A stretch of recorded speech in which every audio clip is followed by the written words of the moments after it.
Good evening. It's 9 p.m. here in Seoul.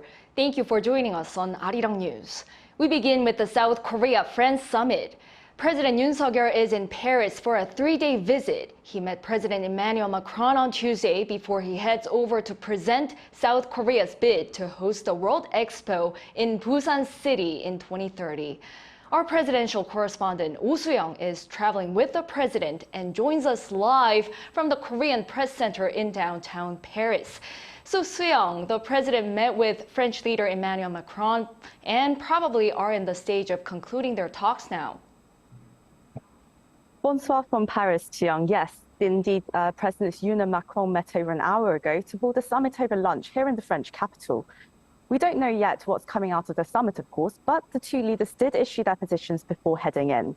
Reflecting on the bilateral relationship in recent decades, which has blossomed from France sending over 3,400 soldiers to support South Korea during the 1950 to 53 Korean War, to vibrant trade relations today, President Yoon said that the two countries must now collaborate in pressing issue areas amid various global complexities and crises.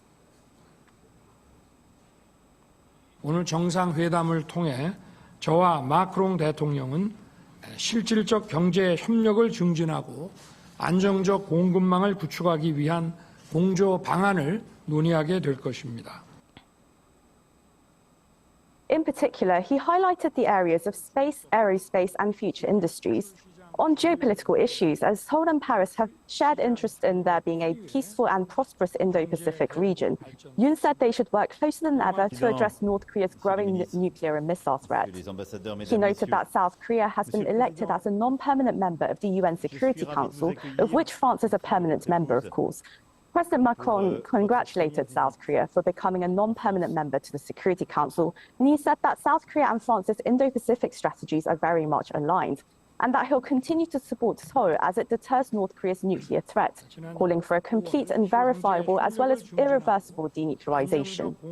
The South Korean leader also expressed Seoul's solidarity with global efforts to support peace in Ukraine and reconstruction efforts, commending Macron for his leadership in that regard. On that note, he says that he hopes to see President Macron again in Seoul. Right, and another major highlight of the president's visit to Paris, South Korea's bid to host the World Expo in Busan. He's making the presentation himself, right? That's right. The president will soon be on his way to deliver a speech in person as part of South Korea's fourth presentation pitch to host the World Expo 2030 at the General Assembly of the Bureau International d'Exposition. He will be joined by world-famous K-pop star Psy, known mostly for Gangnam Style, as well as globally eminent figures in academia and entrepreneurship. K-pop girl group aespa's leader Karina and world-renowned soprano Sumi Cho will be making video appearances as well, showing how South Korean culture is also transforming and becoming transformed by new digital technologies.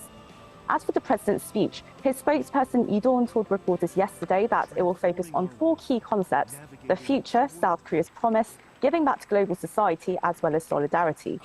He briefly spoke about what he expects to see if the country wins the bid. Let's take a listen.